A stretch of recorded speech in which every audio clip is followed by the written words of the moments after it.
thank you all for showing up. My name's John Foster. I'm a reference librarian here at Mentor Public Library. I also have a PhD in modern European history from the University of Washington and some other degrees which are less relevant to what we're doing here now. I am generally very interested in the topic of Vietnam for a number of reasons. First of all, just as a sort of American of a certain age, I was born in 1968. It was the sort of backdrop for me growing up. I was, turned 4 in 1972 when our military action there ended. We lived in San Diego at the time. My mom did work with Vietnamese immigrants and stuff like that. So it was always one of those things that was kind of in the backdrop for me.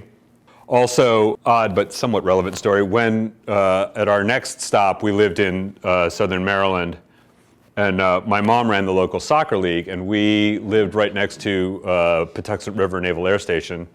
And my mom is a military brat. Her father was a tank commander in the Second World War, and then was at Heidelberg, and then was at the Command and General Staff College for a while. But because she just grew up on military bases, her immediate first thought was, I'm going to go to the public affairs officer at Pax River, see if they can get us some fields, which they could, and they were very happy to. And so my first 3 coaches were U.S. Navy test pilot, Harrier, jump jet, British Navy pilot, which was very lucky. Let me tell you what, a test pilot has probably the perfect demeanor for a kid's soccer coach, because they have a very good idea of what's worth getting upset about and what isn't. And they had all those guys had been in Vietnam. And I can remember going to cookouts with my coaches and people like that, and they all had these really crazy stories, one of which was about, we knew this fellow who was a helicopter pilot, and he was a Marine, and he was telling us, or he had been, and he was telling us about they would load the evac helicopters so full that a lot of times they couldn't develop enough downforce off a flat surface to actually take off, so they would have to push them off a hill to so they could develop enough downforce to actually get up in the air. Sounds a little hair-raising. But something I do want to relate before I start. 1965, my grandfather, who many of you have heard me tell this story before, several of you probably anyway. My grandfather, who was a rock-ribbed Republican and who once said when I was a little kid that he would have liked to dance on Harry Truman's grave. He did not say that to me, and I didn't understand what he meant when he did say it, but told my father, who was his son-in-law for about 3 years at that point, that the Vietnam War was a terrible idea, that it was a civil war that we had no business sticking our nose into, and that it was not going to turn out very well. And this is a guy who had, after winning 2 Silver Stars in the Second World War, volunteered to go to Korea, was rejected because they wanted him to train tank drivers instead. But so not a guy who was squeamish about the realities of what warfare was about. But when my mom told me that story later on, I got really interested, what was it about this situation that Colonel Chet Kennedy looked at and thought, this is something that we really don't want to be in. So for a long time, I've resisted the idea of doing talks about Vietnam, and the reason is that there are lots of people for whom it is a real living memory. And for American society as a whole, it's sort of like an amputated limb that still aches.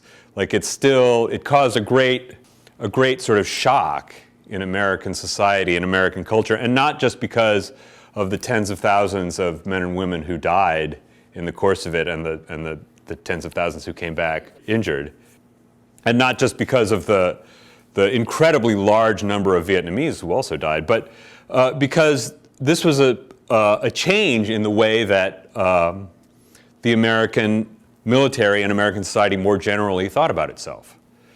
This, I think, is the best example, and this is something that a number of people who've written about the war have talked about. In the Second World War, American military leaders knew that they were kind of small men up against big men. At the beginning of the Second World War, the U.S. Army was smaller than the Army of Portugal. Its tanks were, I think they had just several dozen of them that were mostly pretty useless models that had been made in the interwar period. And they really realized that they were up against some serious European powers. By the time this Vietnam War, okay, so Korea was viewed as a kind of outlier that was not fought properly, and so it didn't really change.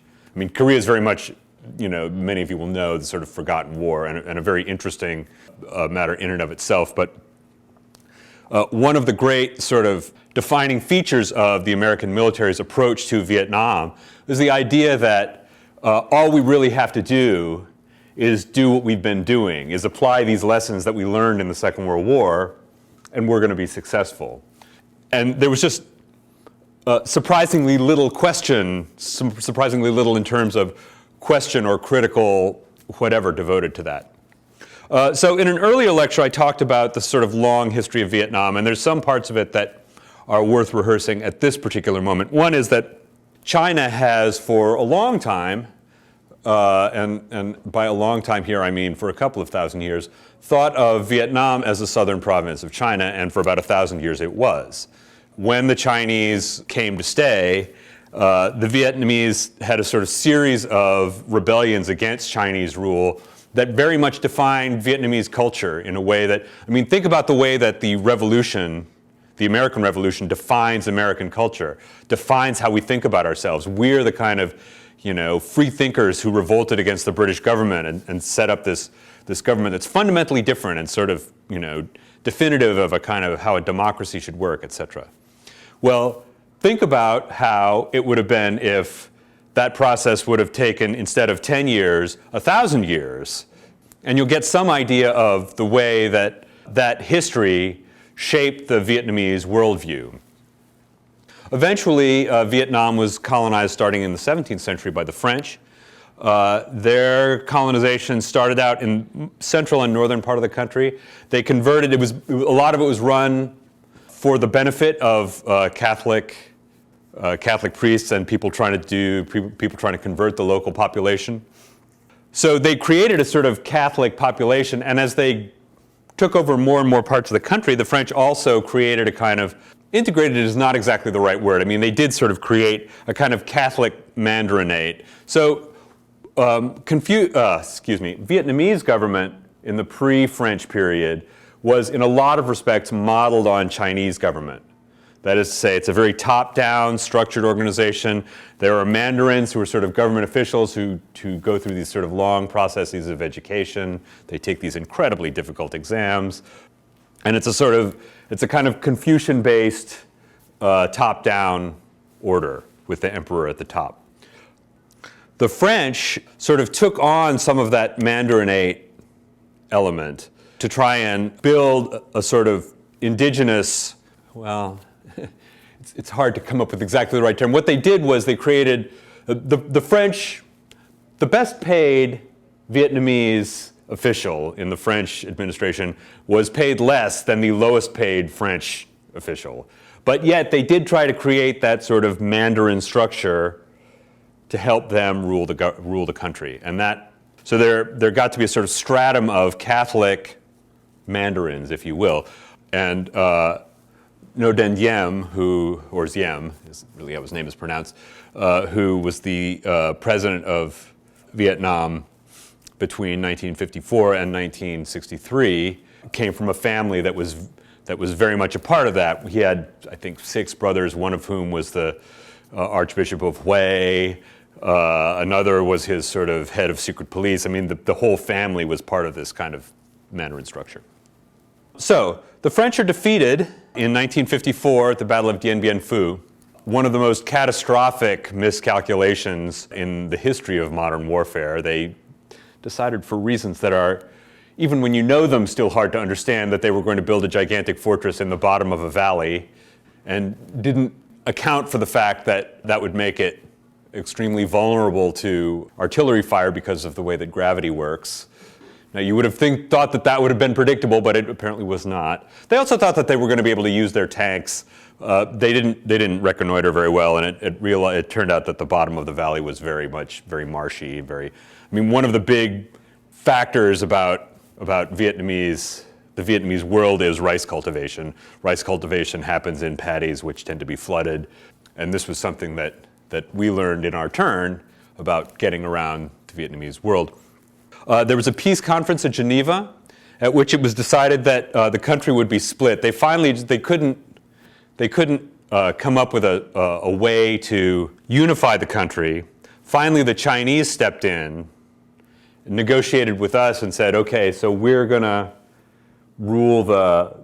have the National Liberation Front of the Viet Minh rule the northern part of the country. The southern part of the country, you guys can make a decision about. And then we'll have a plebiscite in 1956.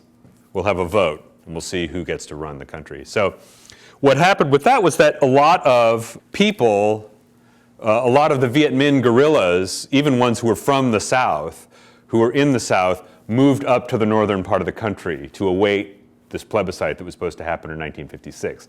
At the same time, a large number of the Catholic population, which was mostly centered in the north, moved south to a great degree because they were sort of systematically told by various entities that they were going to be the subject of pogroms and violence if they stayed in the north. And they got the priests, the village priests, to convince a lot of times the populations of entire villages to go south. And about 600,000 of them ended up being resettled in the south. One of the sort of main architects of this was this fellow, Edward Lansdale, a very famous OSS operative who we'll talk about a little more in a minute. But these are some of the figures who will sort of come, you'll see represented here. So this is Edward Lansdale. He's talking to Ngo Dinh Diem. Ngo Dinh Diem, I always mispronounce that. Here's Diem in a crowd, sort of glad-handing. Diem, like, we tried to kind of make him into our sort of a standard liberal democratic politician of the kind of American type. He never was interested in that. He really didn't care what happened in the country as long as people paid their taxes and didn't try to coup him out of business. So this is Lucien Conin, really interesting fellow. He was sort of Edward Lansdale's dirty tricks guy. He had been in the OSS during the Second World War, whereas a lot of the OSS people in Vietnam had been up in the northern part of the country, and as a matter of fact, interacting with Ho Chi Minh. Ho Chi Minh and the Viet Minh up in the northern part of the country helped the OSS organize up there, helped find downed U.S. flyers in the area and return them to U.S. forces. Conin was in the southern part of the country around a lot of military officers who, rather than doing things like that or actively opposing the Japanese, spent their time scheming against each other about who was going to get to run the country afterwards, a theme that will come up again and again. This, of course, is Ho Chi Minh. Ho Chi Minh, who had been... So Ho Chi Minh is a really interesting figure. And the thing you got to remember about Ho Chi Minh is that according to most of the OSS people who worked with him, he would have done a deal with us. He sent like 11 letters to Truman saying, we'd like to work with you. Now, I'll just tell you the story. When I was at the University of Washington, I had this job, sort of side job, and one of the people I worked with was this fellow named Dung who had been a colonel in the Air Force of the Republic of South Vietnam.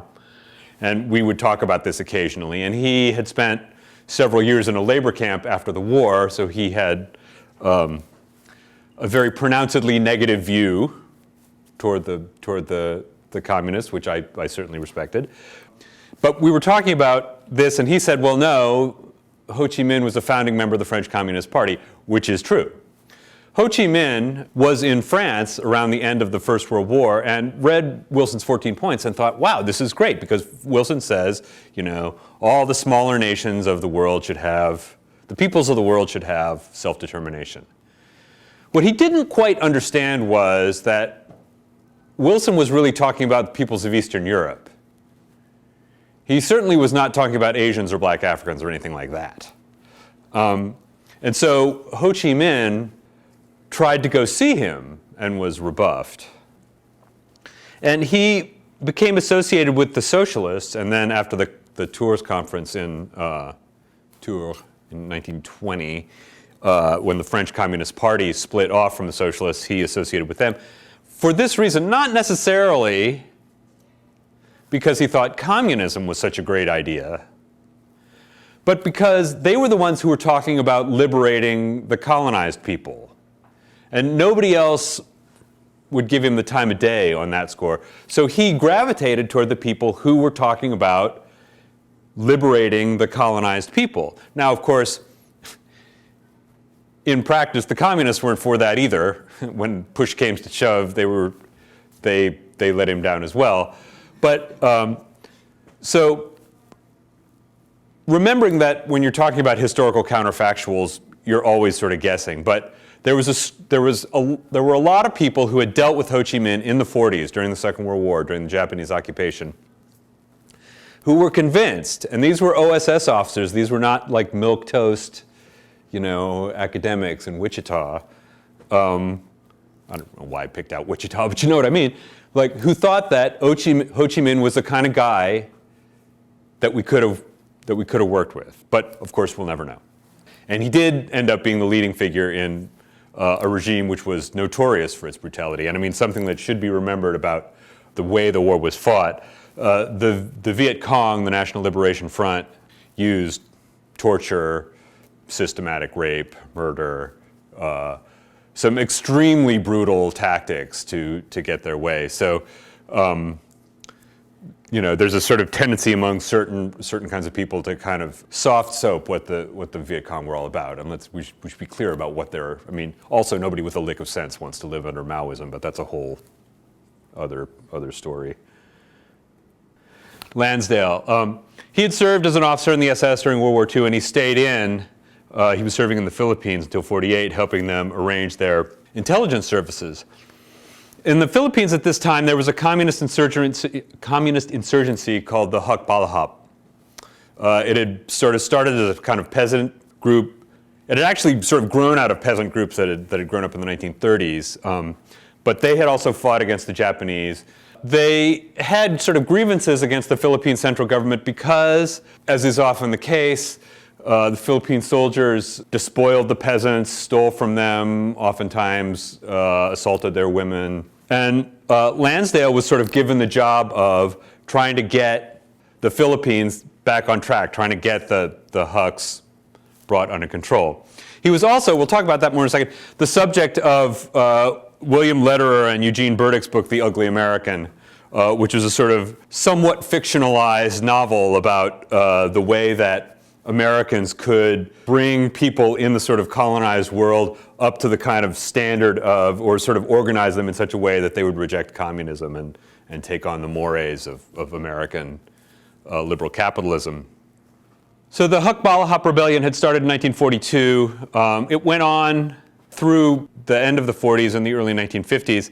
Eventually, it was brought under control by Lansdale and Ramon Magsaysay. Magsaysay had been a senator and then became, I believe, the defense minister. But he and Lansdale formed a very fast friendship, to the point that Magsaysay actually lived in the same house as Lansdale on a U.S. military base while he was serving as the defense minister of the Philippines. And they would sit up at night and talk about how they were going to overcome the Huk. And Lansdale, told him, what you need to do is make sure that the army behaves itself so that the peasants out in the backcountry are on your side. If you're constantly alienating the peasants, then the army is creating its own problems, so to speak. Now, it has to be remembered, and this is an important fact, that the Philippines were very different than Vietnam. The Philippines had been under rather more extensive Western control for 300 years. In the Philippines, in the kind of ideational world of the Philippines, we were the good guys. I mean, this is interesting because we had been involved in a pretty nasty, like, anti-colonial action in the 20s. But in fact, the United States was very popular in the Philippines, and so it was not ultimately that difficult to get everybody on the same page. And once they sort of moderated the behavior of the army out in the backcountry, the Huks became isolated and eventually were forced to surrender. Also, they came up with sort of amnesty programs. If you want to come back into sort of normal, right-thinking society and stop being communists, we'll find a way back in for you. And it worked great until Magsaysay was killed in a plane crash in 1957, and things went less well after that. But in the time that Lansdale was there, he was really very successful in getting the government to fight the war in a way that they could win it. And there's another sort of colonial conflict that I want to talk about here really quickly. And it's the rising that took place in Malaya between 1946 and 1960. There was a communist rising in Malaya. It was under British control at that time. And what the British did was create sort of fortified villages that the peasants could live in. And this gave people lots of ideas. Those of you who've thought a little about Vietnam or know the history of it will see where I'm going with this. But the thing that should be remembered about Malaya, we'll get back to this, is that the Malay communists were almost all Chinese, ethnically different than the Malay population, and so rather more easily separated. But the reason it's worth thinking about both these things is these experiences were fresh in the mind of people in the US government agencies that came to deal with Vietnam. This illustrates, I think, one of the sort of central points, thinking about how we interact with other cultures at times, particularly in times of stress, which is that the differences between Vietnam, the Philippines, and Malaya were pretty thoroughly overlooked by American policymakers, mostly because they thought that we didn't really have to pay attention to that stuff. The result of that, well, we'll get into it, but was catastrophic in the extreme. Ngo Dinh Diem was born in Quang Binh, in 1901.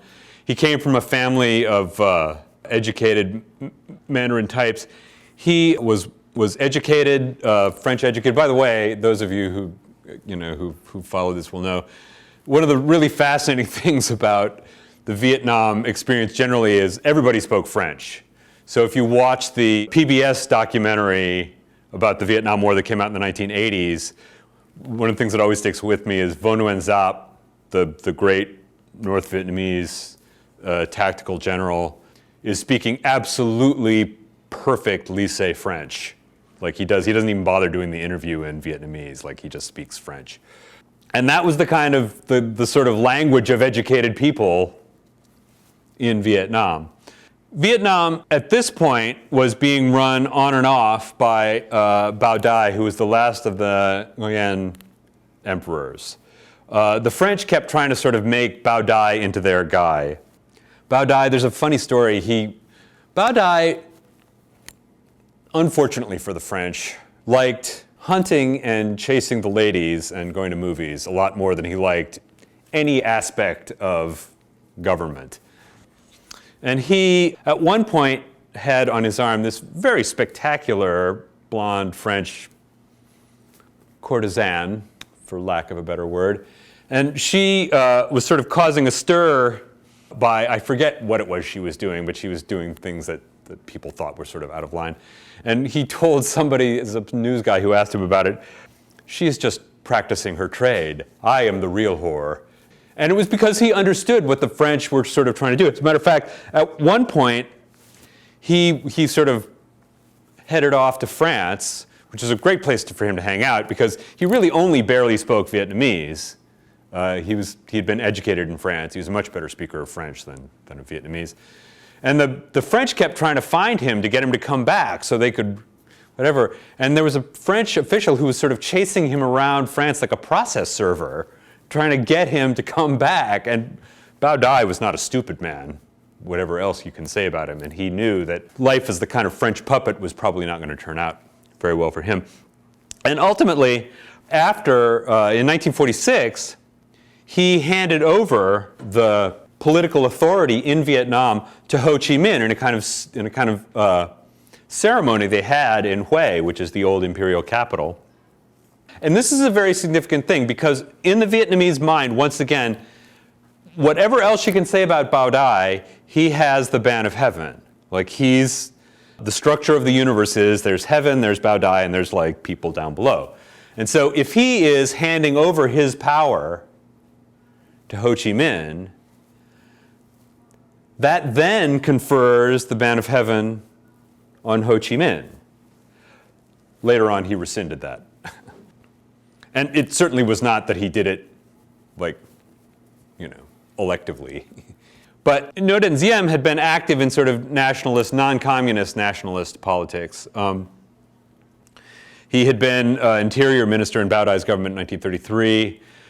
As the Japanese were leaving after they had, so the Japanese took over Vietnam in 1942, but let the Vichy French keep running it. They then made themselves horrifically unpopular by taking large proportions of the rice harvest and shipping it abroad for their soldiers to eat, or in some cases burning it for fuel. With the result that in late 1944 and 45, there was a horrific famine, especially in the northern part of the country. The northern part of Vietnam is often subject to famines. There's a lot less arable land up there. The place where the real rice basket, if you will, of Vietnam is the Mekong Delta in the south, around Saigon and further south, or Ho Chi Minh City now, as it's called. So sort of on the way out the door, so then they cooed out the French, basically, as it became clear that the French were being, after D-Day. One interesting thing about the Japanese is that although the Vietnamese really didn't like them very much because they didn't like anybody who was a foreigner, and also they caused this horrific famine, it was an interesting thing for the Vietnamese to see. They had been used to the sort of white people up here and the locals down here. And here, all of a sudden, there are Asians, and they're the ones giving the orders, right? They're the ones telling the French what to do. And this is a really eye-opening experience for a lot of Vietnamese people because it just had never really occurred to them, or they had never had the experience of having Asian people, bottom rail on top now, so to speak. And so as the Japanese left, they kind of decided they were going to create this Empire of Vietnam. And they offered Ngo Dinh Diem the post of prime minister, which he had the good sense to turn down. Because if he had been associated with being a collaborator with the Japanese, it would have made his sort of subsequent interactions with us a lot more complicated. He worked as a kind of nationalist activist during the war with the French, not doing much, as evidenced by the fact that he was not, if the French really took you seriously, you ended up in jail, or worse. Finally, he went off into exile in France, and in the United States, he ended up in a monastery for a while in the United States. He was a very passionate Catholic, and very influenced by a French Catholic movement called personalism, which is kind of liberal in France, but not for him. And then in 1954, when the US was in the process of forming this kind of post-French government, once again employing the august services of Bao Dai, he is offered the position of prime minister, which he accepts. So his government is formed on July 7, 1954. The partition goes into effect on the 21st of July, 1954. And then Diem starts consolidating his power. And the first thing he does is goes against these two sects, kind of religious movements that were also kind of private armies. The first was the Cao Dai. Cao Daism, both of these groups, by the way, still exist. I found this on the internet and I had not known it before. Cao Daism is this very interesting and odd syncretic religion whose saints include Joan of Arc. It's a sort of it's really fascinating mishmash. If you look on the internet, you can find pictures of the insides of Cao Dai temples, and they're really just they'd give Walt Disney a heart attack. But they had their own private army, and they had been involved with the Viet Minh in opposing the French during the war against the French between 1946 and 1954. The Hoa Hao are a kind of Buddhist sect. Vietnamese Buddhism is really fascinating. We'll get into this in a little bit. They're a sort of splinter sect of Buddhism, and it's really only worth noting that they also had their own private army.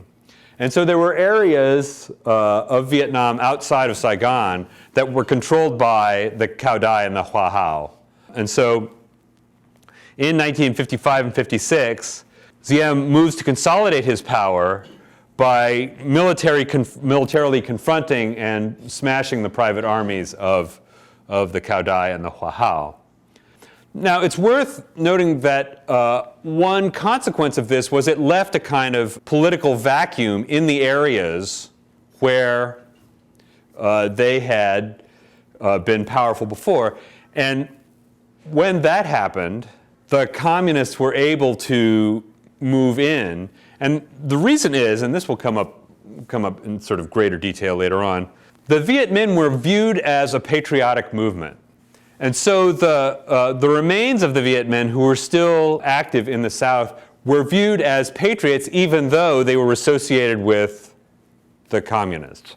And this is a sort of interesting thing. So the term Viet Cong was actually coined by the US Information Service. And the reason was because people would talk about the Viet Minh, and there was a very sort of positive feeling about the Viet Minh. They were the ones who had beaten down the French, right? So what Everett Baumgartner and the other officials in the US Information Service wanted to do was break that kind of symbolic connection between the Viet Minh, the communists, and good things. And so they came up with this term, the Viet Cong, but they found that it was very difficult to get even the officials of Diem's government to use this term. And even in 1967, 68, you could still find instances of US officials using the term Viet Minh to refer to the people, the communists. But this was part of trying to rejig the South Vietnamese political imagination to understand that the Diem government were the good guys and the Viet Minh weren't. They also had to move against a group called the Binh Chuen. This is Bai Vien, who was their leader. And they were essentially a criminal gang who for a while had been sort of brought into the government because it was just simpler that way. And then finally, Diem had his forces move against the Binh Chuen in 1956. They eventually are sort of forced to retreat to Cho Lan, which is the sort of Chinese suburb of Saigon. But they continue to be a power within Vietnamese society. So Diem is kind of paranoid. And there's a couple of reasons. First, there's all this stuff. And then there's an attempt by a group of paratroopers to overthrow his government in 1960, which is kind of thwarted. But Diem knows that he's a Catholic and that Catholics are the minority.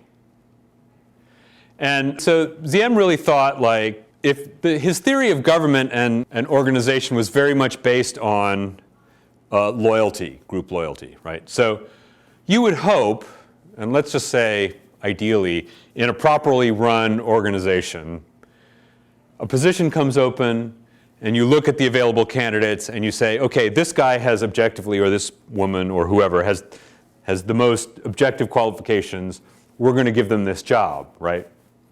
That's like a healthy way for an organization to function. An unhealthy way for it to function is a job comes open and they think, well, that guy's a Catholic and his family's been real loyal to us, so irrespective of whether he knows diddly squat about this job, we're going to put him in that position and we'll just move on from there. And that happened a lot, with the consequence that also corruption just absolutely ran wild. And this was something that the Viet Cong were able to sort of build on in the countryside in ways that we'll get to more extensively in just a moment. So this is the division of Vietnam. It's divided here. Saigon is down here. This is the Mekong Delta. Here we see the Central Highlands. Hue is up here. This is the old imperial capital. These are the infiltration routes that began to be used by the at that point still Viet Minh, later to become the Viet Cong, coming out of the north down through Laos and Western Cambodia. Many of the people who came down in the first wave were Southerners who had rallied to the north in 1954 with the expectation that there was going to be a plebiscite. Diem refused to hold the plebiscite, and probably for the best for him, because it was estimated by people in the State Department that about 80% of the people would have voted for Ho Chi Minh. Why? Because Ho Chi Minh was associated with the Viet Minh, who were the freedom fighters against the French. Diem was a Catholic, had a well-established pattern of discrimination against Buddhists, who make up a large proportion of the Vietnamese population. Diem was just really never that popular, and he got less popular as things went on. This is a map of the sort of military districts, and these are the two that it's worth sort of concerning oneself about. Number 4 is eventually sort of split off, but here's Saigon. These maps didn't come through particularly well, unfortunately, but where the action is really happening with growing military insurgency in 59, 60, 61 is in the Mekong Delta. Why? Well, number one, the North realized that there wasn't going to be a plebiscite, right? So if that's not going to happen, then other measures. Why wasn't the plebiscite held? Because Diem didn't want it, because he would have lost. Diem really didn't like the people very much. There's just tons and tons of stories about him. Like, he went out to this event, and whoever had set up this crowd of people who were just like, and the first thing he came out of it, and he looked down, and it's like, oh, they really scuffed up my shoes. It's like, this was a crowd that was ready to love you. And so they realized that they sort of couldn't compete militarily, especially because we were sort of backing them. So the Northerners then started re-infiltrating guerrillas who were from the South and who had gone to the North back into the South to build up battalion-sized forces in the southern part of the country. This is a map of sort of events in the period from 1957 or 1960. The red dots are identified rebel groups. The sort of pointy things are violent incidents. The sort of orange areas are areas of turmoil you can see in the Central Highlands. You can see down in the Delta. There's a real heavy concentration down in the Delta, especially around My Tho or My Tho. My Tho is where the headquarters of the 7th Division, which was the sort of the most effective, the best of the south of the ARVN. Army of the Republic of Vietnam, most of you probably know, abbreviated ARVN. Also, you can see in these areas, these are areas controlled by the Khmer Rouge, and you can it makes a certain kind of sense that people would be coming down here because this area of far eastern Cambodia is also controlled by the Khmer Rouge. This is a period when the United States is very worried about communism, not surprisingly. Starting in 1943, if you look at the documents, US government was already sort of thinking, well, Nazi Germany is going to be defeated.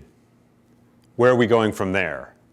And the answer was, well, world communism is the problem.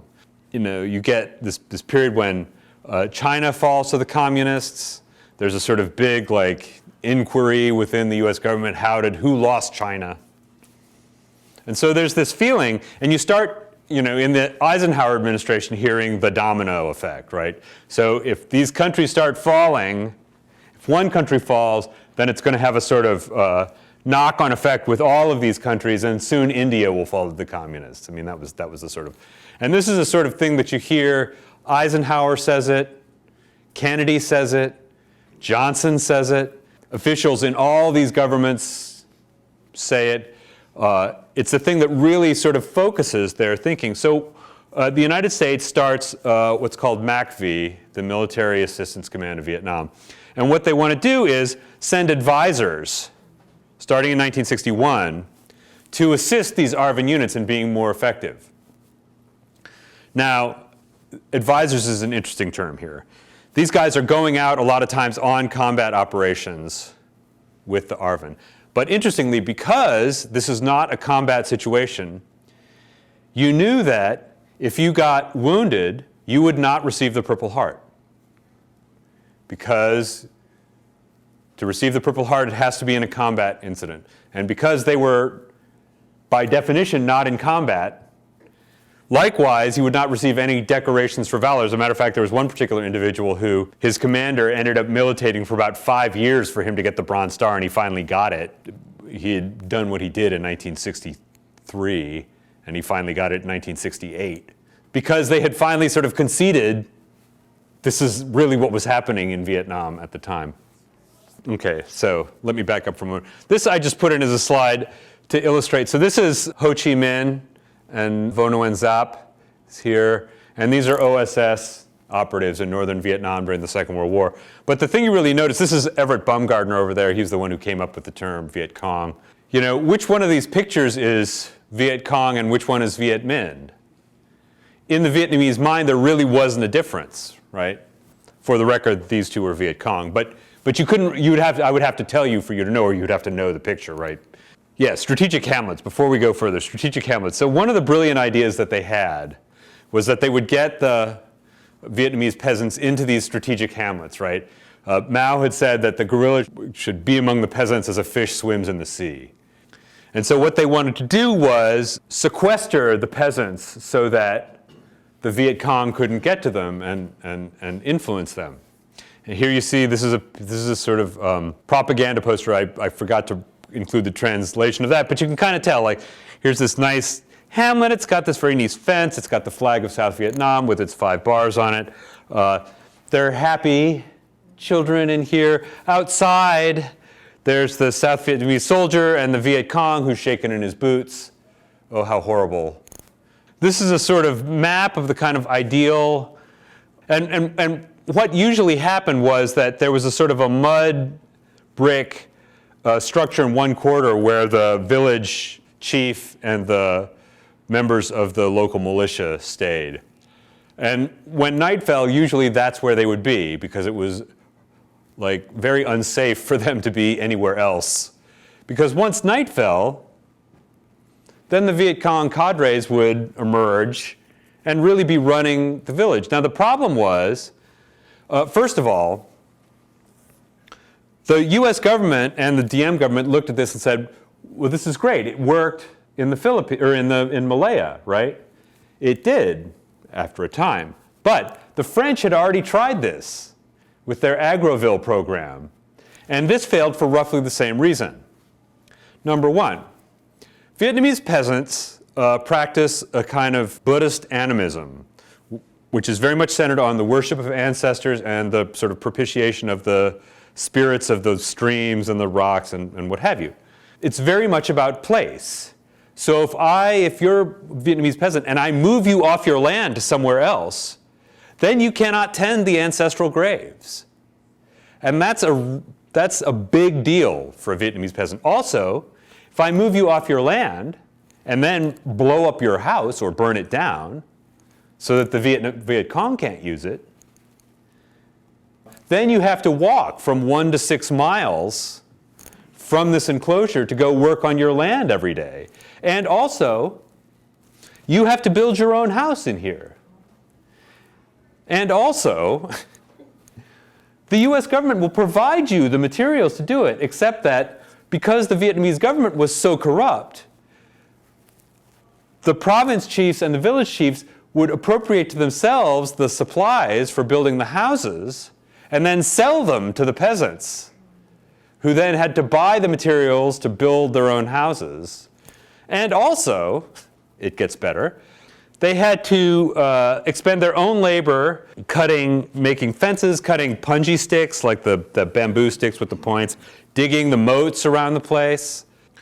Also, you knew that your wealthier neighbors could just bribe somebody and they wouldn't have to go. So it created a really intense anger among the rural population in Vietnam. The Strategic Hamlet program started at the beginning of, I believe, 1963. By halfway through the year, they built 6,000 of these things, and they were planning on building 11,000. But by this time, the Viet Cong were already destroying the system. Number one, those peasants were out of sight and out of control all day long. Where are they all day long? They're not where the village chief can keep an eye on them. They're out in their fields, where the Viet Cong can talk to them, like, say, commiserate with what a crappy situation this is, or, punish anybody who happens to be collaborating. And so eventually, the peasants are tearing down the fences, tearing down the houses, and taking the corrugated metal that they gave them the roofs for making roofs to go back to their villages and use that material to rebuild their houses in their own villages. But the reason why strategic hamlets are key is because they create this very intense anti-government sentiment out in the countryside. And given that Diem was not very interested in winning over those people to begin with, this created an enormous problem for his forces trying to pacify this area, especially the Mekong Delta. Another thing about Malaya is that food is relatively scarce there. But it's very hard to keep food away from people in the Mekong Delta because rice is everywhere, right? So it was much easier for the Viet Cong to operate in the Mekong Delta, even if they were going to be outside these strategic hamlets, because there was still food, there was a lot of food around. And then they could infiltrate into the hamlets, assassinate the village chief, assassinate anybody who seemed to be collaborating too much with the government at the same time. So those of you who saw the earlier lecture that I gave about this, remember that the French built these like command posts all over. They were sort of like little fortified posts. And they would be staffed with a non-com usually and 4 or 5 other guys. They were really a death trap because after dark, the Viet Cong, if the Viet Minh came for you, there was nobody nearby enough to help you. And they could just quite easily bring enough firepower to overrun the position. Diem decided to keep these. And the US, the MACV advisors kept saying, well, you got to take these things down. And Diem said, no. So it looked like, I mean, they're sort of symbols of our power. They're symbols of government power. We want to keep them up. And the MACV, the sort of captains and the majors who were out in the field kept saying, well, except that the Viet Cong are using these like the weapons PX. Like they're just showing up, you put these armed guys in there and then they just show up and take all the weapons. And increasingly, the Viet Cong were no longer being armed with sort of galvanized metal shotguns that they were making in their weapons factories. They were just stealing Armalite rifles and whatever else happened to be in these things. And the Diem government just refused to take them down. Okay, so the last thing I'm going to talk about here, 1963. 1963 is the sort of year that a lot of things that we've been talking about come to a head. The Battle of Ấp Bắc, we're going to talk about that in January 1963, a crucial moment. You can see here, this is an H-21. That's the remains of a Huey. The Viet Cong shoot down 5 US helicopters in an absolutely catastrophic defeat for the ARVN forces at a village on the edge of the Plain of Reeds. Later that summer, there's the Buddhist uprising. Here you can see iconic image of a Buddhist monk committing suicide in protest against the Diem government by covering himself with gasoline and lighting himself on fire. In November, there's the coup against Diem, in which Diem and his brother Ngo Dinh Diem are killed, and then, of course, the assassination of John F. Kennedy. So this is the area of the Mekong Delta, southwest from Saigon. My Tho is where the 7th Division is headquartered. This is the Plain of Reeds, sort of large marshy area. There's Ấp Bắc. We'll talk about that in a minute. This is, once again, the absolute rice bowl of Vietnam. And in the northern delta, down to about the Ba Sac River, was where the real action was happening. Because in the southern part, the Viet Cong were so thoroughly in control of the peasantry that by and large, the Vietnamese forces didn't stage any actions down there. John Paul Vann, some of you may have heard of, one of the really remarkable figures to come out of the war. To my mind, a real American hero, a guy who sacrificed his military career, sacrificed his relations with his family, sacrificed his marriage, all because he thought that the war was being fought in an unwinnable way and that he made it his sort of personal crusade, eventually sacrificed his life. He was killed in a helicopter crash right after the Battle of Kon Tum in 1972. Not Kon Tum, but near Kon Tum. He joined the U.S. Army Air Corps at 18 in 1943, transferred to the infantry in 1948 when the U.S. Army Air Corps split into the Air Force. He fought in Korea, commanded Rangers behind enemy lines for several months. He volunteered to serve in Vietnam and was sent and was included in the MACV mission. And he was made the advisor to Colonel Nguyen Van Cao, who was the commanding officer of the ARVN 7th Division. And he realized pretty quickly that Cao was not a very aggressive commander. So what he wanted to do was get Cao to go out there in the field and start killing Viet Cong. That he viewed as the #1 mission, not surprisingly. But Cao seemed oddly reticent about doing this. So Vann tried to sort of play him by kind of saying, well, look, you'll get this great reputation. Every time they did some successful thing, Vann would sort of like bring the press clipping and he would show it to Cao and be like, yeah, you're developing this great reputation as a very aggressive commander. But at the same time, Vann also created his own intelligence network. Vann was an incredibly physically brave guy. He decided that the way to find out if a road was open was just to go drive it. And people were surprised when he was killed in this helicopter crash because it had gotten to be a kind of saying among the people who knew him in Vietnam that the odds just didn't apply to him. He had been in so many hairball situations and had not been killed. But he was not one of these like sit back at the rear type of operators. He really liked to be up near the front where the action was happening or in a plane overhead. And he ended up winning the Distinguished Flying Cross. In the Battle of Ấp Bắc, he was trying to sort of show the artillery show the spotters where the Viet Cong actually were. And he had his pilot fly so low, like fly 3 passes really low over where he knew that they were, that the plane came back just riddled with bullets. Was he a general officer, or what was he? He was a lieutenant colonel. Yeah, you can see his lieutenant colonel, and you can also see his jump badge. And he finished up as a lieutenant colonel because he really alienated people, because he was absolutely blunt and forthright about when he thought the war was not being fought right, he would tell people. And he really alienated himself, especially from General Paul Harkins, the head of the U.S. military command in Vietnam. He then ended up at the end of his career, we'll just get to in the next lecture, but as the head of the kind of civilian wing of American military resistance in Vietnam. And he is the only American civilian to have commanded troops at the level of a general officer. And that's what he was doing when he was killed toward the end of the war. What he realized eventually, he created this intelligence network. And so he and his people had a pretty good idea of where the Viet Cong were. And he would tell Cao, okay, and Cao would stage these operations. But what Vann saw repeatedly was Cao would leave a sort of gap for them to get away. And what he realized after a while was that Cao wanted them to get away because he didn't want to get into a shooting fight with them. And the reason was because Cao had been told by Diem not to take casualties. Because Diem viewed the army somewhat differently than you might have expected. You would think that the role of the army would be to kill VC, to kill Viet Cong. From Diem's perspective, if that happened, it was a happy coincidence. But what the army was really there to do was prevent him from being couped out of power.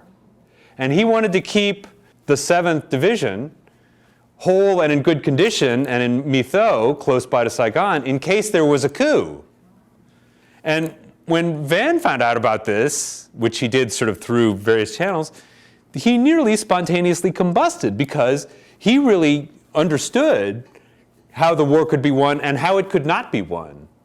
And he was very frustrated by this, as you might expect. Here we see there's Vann and there's Cao sort of looking up to him. I just, there's no one I have more respect for than John Paul Vann, because the guy always put his money where his mouth was. He was not one of these like, hey, jeepers guys. But one of the things he did was, there were a lot of young reporters on the ground at that time, people like David Halberstam and Neil Sheehan from the UPI, and Mert Perry, also from the UPI. And he'd been telling General Harkins about what was going on, and Harkins just didn't want to know. So he started telling Halberstam and Sheehan and these other guys who were, people look at these reporters, and the sort of story got going like, oh, these guys are like, antagonistic to what we're trying to do there. But that was really not true. Neil Sheehan was a U.S. Army veteran. He'd served, from 58 to 61 in the U.S. Army. And then he Sheehan says, let me just hold this up. This is A Bright and Shining Lie, Neil Sheehan's book about John Paul Vann. One of the 2 or 3 best books ever written about the Vietnam War. It's really long, but it's absolutely essential for understanding it. But one of the points he makes in this book is, when they went to Vietnam, they were completely okay with shooting communists. They thought it was a great idea. And they thought that what we were trying to do in Vietnam was also a great idea. But what Vann convinced them of was that the way it was being done, the way the ARVN was operating, could not possibly result in us beating the Viet Cong. And people, like the response of people who didn't want to hear that message was, oh, they must hate America, or they must be antagonistic to what we're trying to do, which was exactly the reverse. Like the Sheehan and Halberstam and those guys became friends with Vann because Vann was using them to try and make this point that he couldn't get up the chain of command in the North. And this is why I told that joke about in the Navy we don't shit up, because Vann was trying to do something that the Army really doesn't want you to do, right? There's a reason why the command structure of the Army works in the way it does. Like, you're here, and so is here, and if so-and-so doesn't want to hear this, it doesn't get up to here. Like, that's just not the way the organization works. So they decided they were going to stage this operation at Ấp Bắc. Ấp actually really just means hamlet, so the village is really named Bắc. Vietnamese villages tended to be a series of kind of hamlets spread out over about a mile or so, and usually located along canals. This is kind of the aftermath. Here you can see another H-21. The soldiers who flew these things often refer to them as flying bananas. There's another one. You can see the ruins of the Huey in the background. Yes? So the U.S. military was still in an advisory role at this point. That is correct. Was there background noise in the Pentagon and in the U.S. government about finding a way to get into the war as an actual combatant in the war rather than as advising? Well, they were really trying not to do that because Korea was still fresh in people's minds. They didn't want, it was going to be costly. And once again, like Eisenhower had really taken the position, we don't want to send troops, we just want to threaten to blow you up. But yeah, so when it became clear that troops had to be sent in, Johnson came to that conclusion in 1965 is when the first big Marine deployment happens.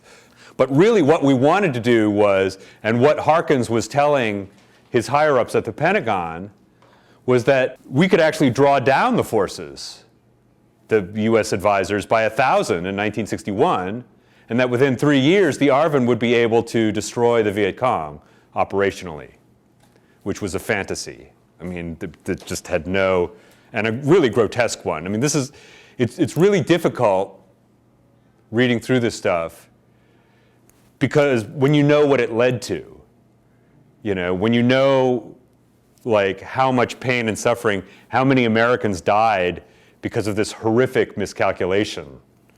This war, in 61, this war is winnable. In 63, not so much, and I'll tell you why. And Ap Bắc makes a perfect example. They figure out that the 216th Viet Cong Main Force Battalion is in the area of Ap Bắc. And they decide they're going to stage this holding attack, and then they're going to land paratroopers behind them. It's going to be a sort of hammer and anvil type operation. Except once it gets going, once again, like by this time, Vann has realized that he needs to sort of have a more hands-on type situations. This is why he's like flying in a spotter plane over the sort of battle. Leading up to this point, the ARVN had been relatively successful when they did their thing against the VC because they could, now, much as the Americans are not meant to be in a combat role, U.S. helicopter gunships are participating. Helicopter gunships, you will probably all know, were stocked up with not only 50 caliber machine guns, but also rocket launchers. They could also call in fighter bombers to launch rockets or drop napalm. And then also, we had equipped the Vietnamese, the ARVN, with M113 armored personnel carriers, like a sort of an armored personnel carrier with a 50 caliber machine gun, and oftentimes also a Browning automatic rifle on the top. The ARVN had really cut up the VC a couple of times when they had caught him in the open. The Viet Cong didn't really know how to handle helicopters. They really didn't know how to handle armored personnel carriers. And oftentimes they would run, which is a terrible idea, because once you get out in the open, then the helicopter gunships just fly over and chop everything in the open to pieces. Trying to run out the back of a paddy is a terrible idea. But what had happened was, with all these operations that Cao had staged in which the Viet Cong were able to escape, they had had time to develop their tactics. And later, in the sort of remains of battles, they found these mimeograph documents that the Viet Cong trainers had been using to teach people how to shoot at helicopters. You can't just shoot at them, you got to lead them. And then, like, you wait for the first couple to land, and then you start shooting at the ones coming in behind them. And then once you've downed them, they figured out pretty quickly that the US helicopter pilots, if a helicopter got shot down, they would immediately send in another helicopter to rescue the crew. Well, of course, the VC learned pretty quickly that that was going to happen. And there were a whole range of tactical adjustments that the Viet Cong made that turned them from a bunch of amateurs, basically, into a group that at Ấp Bắc, when they knew it was coming, they had dug in on the dikes on the sides of the patty so that they were covered. They hadn't disturbed the foliage, so you couldn't see where the trenches were from the top. And they had dug in at height so they could shoot down onto the paddy area. You could see, if you saw it from sort of this end, you would see like a high paddy dike at the edge. And they stood and fought. We know that the Viet Cong commander, they found a communique that he had written in which he said, well, we know the ARVN and the Americans are coming. Better to stand and die than run and be destroyed. But what happened was, partly, they managed to shoot down these helicopters, and then also, the guys, the people running the M113s, like, well, we're not really sure we want to get in on this. And it took them 4 hours to get from a mile away into this. Also, one of the problems was that the US advisors in the field were not allowed to carry radio sets. So there was a guy named Scanlon, I think he was a lieutenant, and he was down in this paddy while a bunch of the ARVN had were sort of hiding behind the dike, and he wanted to call the artillery to tell them that they were overshooting the dike. They were shooting into the village behind it. And he wanted to call them and tell them to adjust their fire. But the Vietnamese lieutenant who had the radio set wouldn't allow him to use it. And the reason was because he was afraid that if he did that their superiors would then tell them to do something other than just duck behind the paddy dike, which is what they were doing. And he didn't want that to happen. And Scanlon became so frustrated, Neil Sheehan interviewed him later, Scanlon said that he momentarily considered just shooting the lieutenant and taking it, but he decided that that would be one of the few things he could do which would really make things worse in that particular situation. Ap Bắc is a debacle. 136 ARVN soldiers end up getting killed. 5 Americans end up getting killed. 2 of the helicopter crewmen and several others. And Vann is just incensed. And he writes a 96-page after-action report. He interviews every single one of the American advisors. He writes this gigantic after-action report, and he sends it to Harkins. And Harkins just buries it. As a matter of fact, Harkins has to be convinced not to fire him. Harkins keeps saying, well, we got to get rid of Vann, and because he's making us look bad. And his subordinates, Harkins' subordinates, keep saying, well, we can't get rid of him because he's just won this medal. And then it would look, it would look bad. It would just, just look bad for us. Eventually, and he's not going to be in country that much longer, right? This is sort of, I meant to show you this earlier. So this is Ap Bắc right here. This is the sort of dike line. This is where the sort of line of approach of the armored personnel carriers. But basically, it all happens in this paddy where you can kind of see the Viet Cong are all along the edges and shooting down onto the people in the paddy who do nothing. That's an M113. Prior to this, M113, they pretty much had their way. But the Viet Cong learned 2 things. One, the 50 cal gunner is up high and stands out silhouetted against the sky, so he's pretty easy to shoot. And so what happened was a lot of times these 50 cal gunners would think better of sticking their head up above the cowling here, so they would just sort of duck down, with the result that they shot a lot of 50 caliber ammunition at the sky. Also, the driver here, they used to like to stick their heads up like this because it was easier to see. There's actually a mirror system, bulletproof mirror system, but it only gives you about 100 degrees of vision.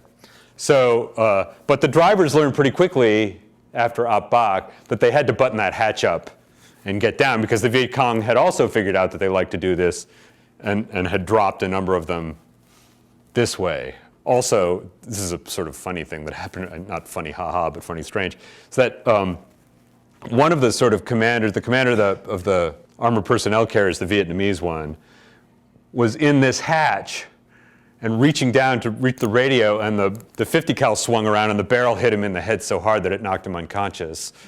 And this like increased by about half an hour, 45 minutes, their response time to all the things that were going on. Here we have poor old John Paul Vann trying to work through the chain of command. And here's Cal. Here's Paul Harkins. Paul Harkins really didn't want to know. He was so irritating. David Halberstam, who was really a friend of John Paul Vann and very much a partisan of Vann, was so annoyed that he was overheard in a restaurant shouting, "Paul Harkins should be court-martialed and shot." Because, once again, Halberstam understood, because Vann had been sort of showing him that the war couldn't be won, that the ARVN just wouldn't fight, right? They were more interested, like we were more interested in beating the VC than they were. This is Victor Krulak, who's a Marine general. So Krulak had served in the Pacific Theater, as many Marines did, and had gotten to know Kennedy when Kennedy was a PT boat captain, and they developed this friendship.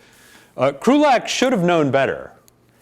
He was sent as the kind of head of a mission by the Joint Chiefs of Staff to find out what was going on. And Krulak decided that, I mean, they interviewed Vann, they interviewed a lot of other people, but they decided that what Vann was saying was like overly negative. And part of it was that, you know, the way that the military, US military works, right, is that, you know, you have to file these reports, and they're called progress reports, right? They're not called regress reports. Like, you're meant to be telling them, like, how you're moving forward to achieving your goals. So your superiors don't want to hear, like, oh, we're having this problem or that problem. They want to hear, like, how are you lifting up the body count here? This is Maxwell Taylor, the head of the Joint Chiefs of Staff. His replacement, Earl Wheeler, a man who was just a paper general. He was really described as a guy who was great as long as he had someone else above him telling him what to do. This is Dean Rusk, the Secretary of State, Bob McNamara, the Secretary of Defense, and of course John Kennedy. And all these people had a sort of stake in believing that the war was going well. And this partly gets to your question, right? Because what they want to avoid is exactly the thing you're asking about. Like, what they want to avoid is the necessity of sending troops into Vietnam, because they really think that communism is a big problem. They're not wrong, obviously. But what they want to believe, they confuse what they want to believe and what the facts merit as a judgment. And that's perhaps the most dangerous thing that anybody can do in a situation like this, right? It's really 20 years of that. Yeah, well, yeah, I mean, okay, so this is the thing that's maddening when you look at Afghanistan, right? Like, so many times in Afghanistan and Iraq, like, decisions were made based on what people wanted to be the case. And here's the thing, and this is why I want to give these lectures, right? If you're going to join the military, you make a pact with your government, right? And the deal is this: you will offer to sacrifice possibly even up to the last full measure of devotion. But the government will then, their part of the deal is, we're not going to put you in a place where that sacrifice will be demanded in vain. And this is the horrific tragedy from the US perspective of the Vietnam War.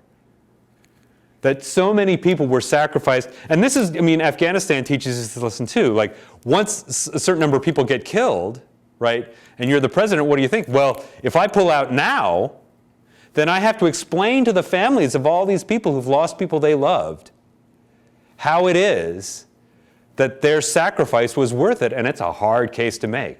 Better to stay, I mean, this was Lyndon Johnson's problem to a T, right? Lyndon Johnson got in there, didn't really know very much about Vietnam, and was much more interested in the Great Society, but also was damned if he was going to be presiding over the first U.S. military defeat ever, and also didn't want to be talking to the parents of, the wives, the children, the parents of people who got killed, and tell them, sorry, we're just going to walk away from this now. I mean, it's amazing to me that Biden actually made that decision for that exact reason. Irrespective of any other consideration about the situation in the Middle East, if I'm the president, I really don't want to find myself, in the White House talking to the wives and children of people who died there and trying to explain to them what their family's sacrifice was. I mean, it's horrific. Which is why you need to think very carefully before you deploy U.S. troops, right? And this is the great failing of American government at this time. So there's a lot more to this story. I'm just going to sort of pass over. That's a really horrible picture of Diem after he got couped out of office. But we'll pick up that part of the story in the next lecture. But I wanted to sort of, we're going to post this with the, they're going to post my PowerPoint, but they're going to post it in a way that you can actually read it. And these, I think, are some of the best books. I just wanted to spend the last few minutes talking about some of these books. Bright and Shining Lie, just held that up. Once again, an absolutely beautifully written book, and a book that's I think, very powerful and tells a story that it's important to hear. Stan Karnow's Vietnam: A History, I think it's been revised and updated. I think it holds up very well.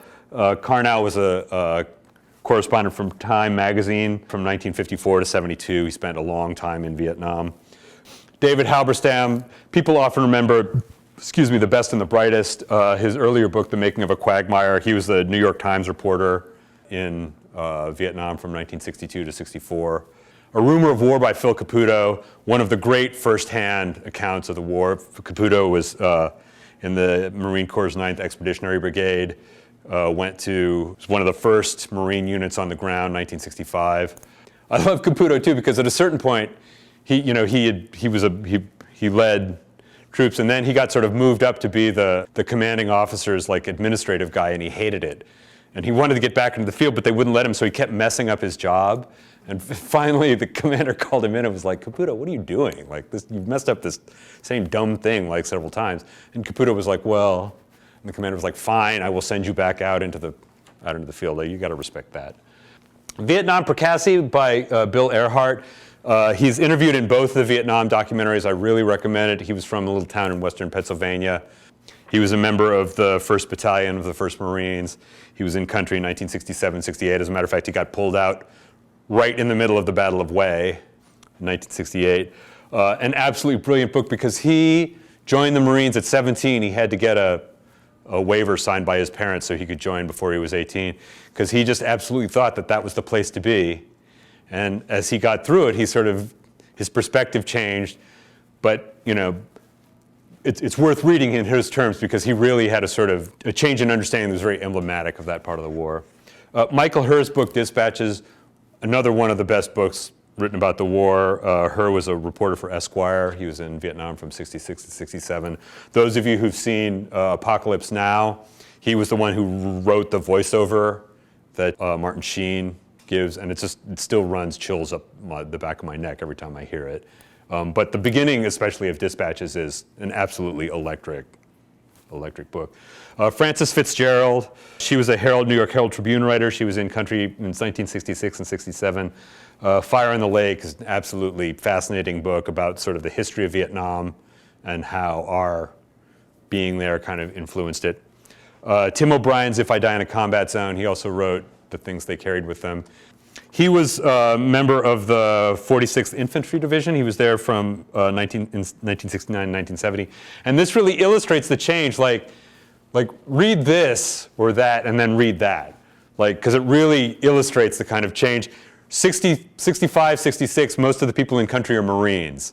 And they have most of them volunteered to be there. Most of them had a very sort of developed idea of why they were there and what they were doing. O'Brien nearly went AWOL in Seattle before he was shipped over because he was a conscript and he didn't want to go, and then he went. Larry Heinemann's Close Quarters. It's a novel. Heinemann was a member of the 25th Infantry Division. He was in country in 1967 and 68. If you want a sort of like worm's eye view of what the war was like for the infantrymen who served there, it's a great book. And finally, I mentioned this book last time, Bernard Fall's The Street Without Joy. Fall was a French scholar who went to Vietnam repeatedly. The first time, I believe, was in 1953. It's about the French war in Indochina, and if you want to understand why that war turned out the way it did, that's an excellent book to read. As a matter of fact, I've read that William Westmoreland had a copy of this book that he kept on his night table. He also wrote Hell in a Very Small Place, one of the best books ever written about Dien Bien Phu, and was eventually killed in 1967, I think. He was walking on patrol with U.S. Marines. He had gone back to Vietnam, and he stepped on a bouncing Betty and was killed. But a guy who was really committed to understanding what was going on in Vietnam, and a really great book. So anyway, thanks for listening to what I have to say. I might do 2 more lectures about this because there's so much more stuff. So let's say I'll do 2 more. Okay. Gulf of Tonkin next time? Yes, Gulf of Tonkin.